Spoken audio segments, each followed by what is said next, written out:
Movie की starting होती है 200 साल पहले एक समुद्र के राजा सीजर से, जिसके हाथ में एक जादुई कॉइन थी। एक दिन उसने मेंढक को मछली के बारे में पूछा जिससे ये शादी करना चाहता था, और तब उसे पता चला कि वो मछली उसके चंगुल से बचकर भाग गई। इसके बाद हम समुद्र के किनारे रहने वाले एक लड़के को देखते हैं जिसका नाम था एमिलिया। वो अपने अंधे पिता के साथ रहता था जो कि एक लोहार का काम करता था। एक दिन एमिलिया चुपके से निकलकर स्केटिंग करने जा रहा था, पर अचानक उसके पिता को उसके पैरों की आवाज सुनाई दे गई। उन्होंने एमिलिया को बुलाकर देखा कि क्या वो उनकी मदद करने लायक बड़ा हो चुका है। तो एमिलिया ने काम से बचने के लिए छोटे होने का नाटक किया। इसके बाद एमिलिया मछली पकड़ने लगा, पर एक भी मछली नहीं पकड़ी। तब यह अचानक पानी में तूफान आ गया और एक जोरदार लहर उस पर गिर जाती है। एमिलिया ने देखा कि उसकी बाल्टी में एक बड़ी सी मछली अपने आप आ गिरी थी। वो खुशी खुशी घर पहुंचा और मछली पकाने की तैयारी करने लगा, लेकिन अचानक वो मछली बोलने लगी और उसने कहा कि अगर एमिलिया ने उसे जिंदा छोड़ दिया तो वो उसकी 3 इच्छाएं पूरी करेगी। एमिलिया ने कहा कि वो शहर देखना चाहता है लेकिन चूल्हे से उठना नहीं चाहता। तभी अचानक मछली ने अपने जादू से एमिलिया को चूल्हे के साथ ही घर से निकाला और सीधा शहर की ओर ले गई। एमिलिया तो डर के मारे चूल्हे से चिपक रहा था और उसे देखकर लोग भी काफी घबरा जाते हैं कि ये है क्या। अब एमिलिया को बहुत ठंड लग रही थी, इसलिए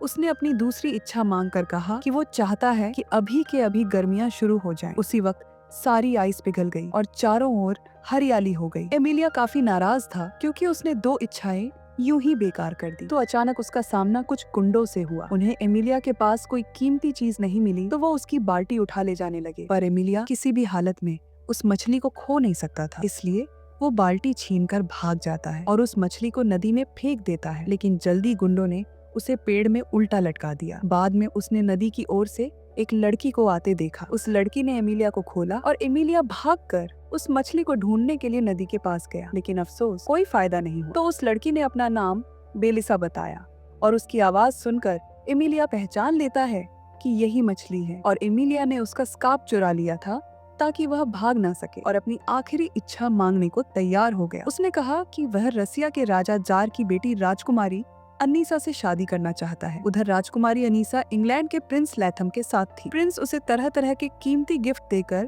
खुश करने की कोशिश कर रहा था। उसने राजकुमारी को एक ऐसा बाजा दिखाया जिसे अंदर से एक बोना आदिम बजाता था, और सबको लगा कि ये अपने आप बजता है। जल्दी एमिलिया और बेलिसा भी महल में आ गए थे और उनकी बातें सुनने लगे। तब जार ने प्रिंस को नीचा दिखाने के लिए कहा, ये बाजा तो कुछ भी नहीं है, उसके पास तो एक ऐसी बिल्ली है जिसका गाना सुनते ही लोग अपने आप ही नाचने लगते हैं। एमिलिया कूद कर वहाँ आया और उसने कहा कि वो इस जादुई बिल्ली को पकड़ कर ला सकता है, लेकिन बदले में राजकुमारी अनीसा को उससे शादी करनी होगी। यह सुनकर राजकुमारी हैरान रह गई। जार उसकी बदरी देखकर बहुत खुश हुआ और जार एमिलिया की शर्त मानने के लिए राजी हो गया। अब एमिलिया उस बिल्ली की खोज में निकल पड़ा, पर बेलिसा ने उसे समझाया कि उस बिल्ली को पकड़ना इतना आसान नहीं होगा। जब भी उससे कोई इंसान मिलता है तो बिल्ली उसे अपनी पसंद का गाना सुनाने को कहती है। अगर वो बिल्ली दुख भरा गाना गाती तो वो आदमी वहीं रो रो कर मर जाता है, और अगर बिल्ली खुश वाला गाना गाती है तो आदमी अपने आप नाचने लगता है और तब तक नाचता रहता है जब तक उसकी मौत ना हो जाए। लेकिन एमिलिया फिर भी हार नहीं मानता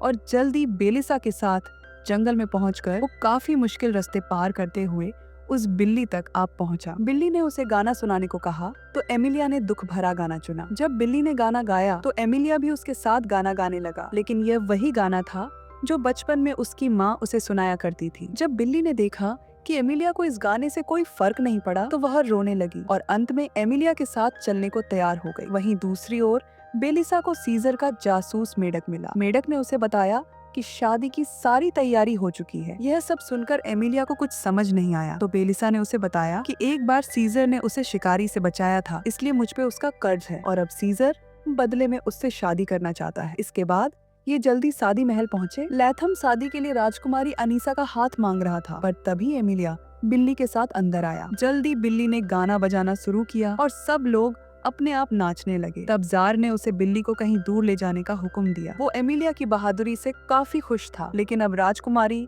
शर्त के मुताबिक एमिलिया जैसे एक आम इंसान से शादी नहीं करना चाहती, इसलिए उसने एमिलिया को एक और मुश्किल काम देने का फैसला किया। फिर राजकुमारी अपनी माँ जरीना की आत्मा से मिली तो जरीना ने उसे एमिलिया के लिए एक बहुत खतरनाक काम बताया। फिर अगली सुबह रेतम अपने इंग्लिश जूसर से जार को खुश करने की कोशिश कर रहा था। इसके अंदर भी एक बोना आदमी था जो फलों का जूस बनाकर बाहर निकलता था, और इस अनोखी जूसर को देखकर जार तो काफी हैरान था और तभी अनीसा ने वहाँ आकर अपनी अगली शर्त रखी। उसने एक जादुई कपड़ा चाहिए जिसे टेबल पर रखते ही कोई भी खाने की चीज उसी वक्त हाजिर हो जाए। फिर जार ने एमिलिया को बुलाकर उसे एक कपड़ा ढूंढने को कहा और जल्दी एमिलिया और बेलिसा इस कपड़े की तलाश में निकल पड़े। तो रास्ते में बेलिसा ने उसे बताया कि ये जादुई कपड़ा 2 भाइयों के पास है। फिर कुछ देर बाद वह एक झोपड़ी पर रुके और वहाँ रहने वाले एक आदमी से थोड़ा खाना मांगा। तब आदमी ने उसे थोड़ा सा खाना देते हुए कहा कि इस बार फसल अच्छी नहीं हुई है, इसलिए उसके पास खाने के लिए जरा कुछ नहीं है। एमिलिया को बहुत बुरा लगा, पर बेलिसा ने आदमी और उसकी पत्नी की वफादारी की तारीफ की। इसके बाद काफी देर चलने पर वह पहुंच गए जहाँ पर 2 आदमी लगातार खाते ही जा रहे थे। वो 2 इस तरह खाकर जिंदगी से तंग आ चुके थे और चाहते थे कि काश कोई आकर या कपड़ा ले जाए। तब एमिलिया ने उनके पास जाकर कपड़ा चुराने की कोशिश की, पर दोनों भाइयों ने उस पर नारियल फेंककर उसे बेहोश कर दिया। फिर बेलिसा ने जाकर उनसे पानी मांगा और जब उन्होंने पानी में अपनी परछाई देखी तो उन्हें बहुत पछतावा हुआ। उन्हें याद आया कि पहले वो 2 सिपाही थे जिन्होंने टर्की के राजा से मुकाबला किया था, पर अब वो इतने मोटे हो चुके थे कि चल के यहाँ से बाहर तक नहीं जा सकते थे। उन्होंने बेलिसा को यह कपड़ा ले जाने को कहा और बेलिसा बड़ी फुर्ती से कपड़े और एमिलिया दोनों को लेकर वहाँ से भाग गई। बाद में जब एमिलिया को होश आया तो उसने अपनी होने वाली पत्नी अनीसा के लिए फूल तोड़े। तब बेलिसा ने उसे समझाने की कोशिश की, पर एमिलिया उसकी बात सुनने को राजी नहीं था। उसने बेलिसा को अनीसा के लिए अपनी कविता सुनाई, जिसके सुनाकर वह उसे प्रपोज करेगा। तो बेलिसा उसमें इतना खो गई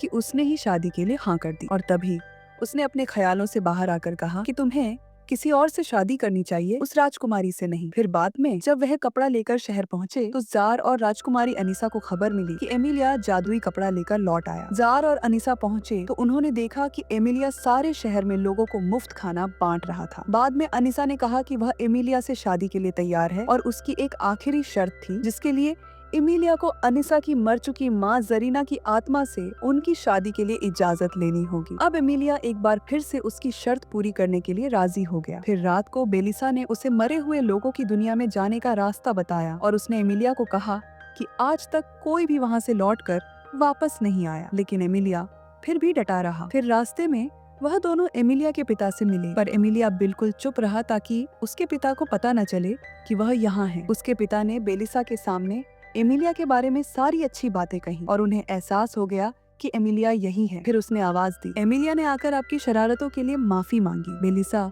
ये अपनी लास्ट इच्छा मांगी। वह चाहता था कि उसके पिता की आंखें ठीक हो जाएं। फिर बेलिसा ने उसकी आखिरी इच्छा पूरी कर दी। फिर दोनों जल्दी मरे हुए लोगों की दुनिया में पहुंच गए। फिर वहाँ का राजा उनसे मिले आया तो फिर हमें पता चलता है कि बेलिसा असल में उसकी बेटी थी। एक बार बेलिसा ने एक बहुत बड़ी गलती की थी तो राजा ने उसे मछली बना दिया। फिर बेलिसा ने अपने पिता से जरीना की आत्मा को बुलाने को कहा। जब जरीना की आत्मा वहाँ आई तो उन्हें पता चला कि उसे भूखे रहने की सजा मिली थी, जिस वजह से उसकी मौत हो गई। अब एमिलिया ने कहा कि मैं आपकी बेटी से शादी करना चाहता हूँ।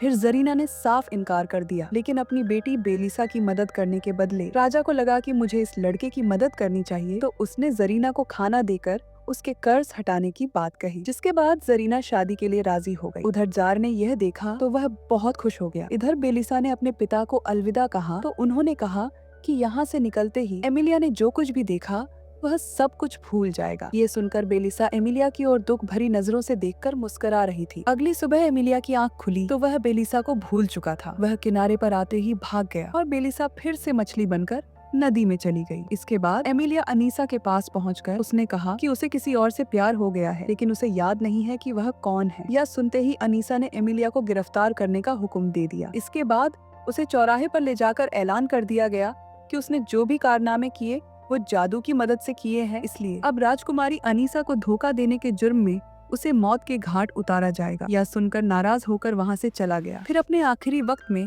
एमिलिया ने अपने पिता के साथ बिताया समय को याद किया। तभी अचानक बेलिसा सीजर बचकर वहाँ एक बार फिर पहुंची। बेलिसा ने एमिलिया को छोड़ने के बदले में अनीसा को अपनी विशेष देने के वादा किया और अनीसा ने एमिलिया को जाने दिया। फिर अनीसा ने अपनी पहली इच्छा मांगी कर खुद को रानी बना दिया और उसने अपने पिता जार से उसका तख्त छीनकर उसे एक टावर में कैद कर दिया। और अनीसा की दूसरी इच्छा थी कि वह इंग्लैंड के राजा की पत्नी बने। तभी इंग्लैंड के राज लोग उसके लिए शादी का रिश्ता लेकर आ पहुँचे। उधर एमिलिया अपने घर जाकर उस इंसान को याद करने की कोशिश कर रहा था जिससे उसे प्यार हुआ है। तभी अचानक उसके पिता ने सुई और धागे की बात की। इस एमिलिया को सब याद आ गया और वह बेलिसा से प्यार करता है। उसे बेलिसा के साथ बिताया वक्त याद आ गया था। फिर उसके पिता और 2 भाई भी उसके साथ शहर आ गए। फिर चारों ने मिलकर महल का दरवाजा तोड़ डाला और एमिलिया बेलिसा को ढूंढने लगा। बेलिसा को यकीन नहीं हुआ कि एमिलिया उसे पहचानता है, लेकिन तभी अनीसा बीच में आ गई। उसने कहा कि वह बेलिसा की तरह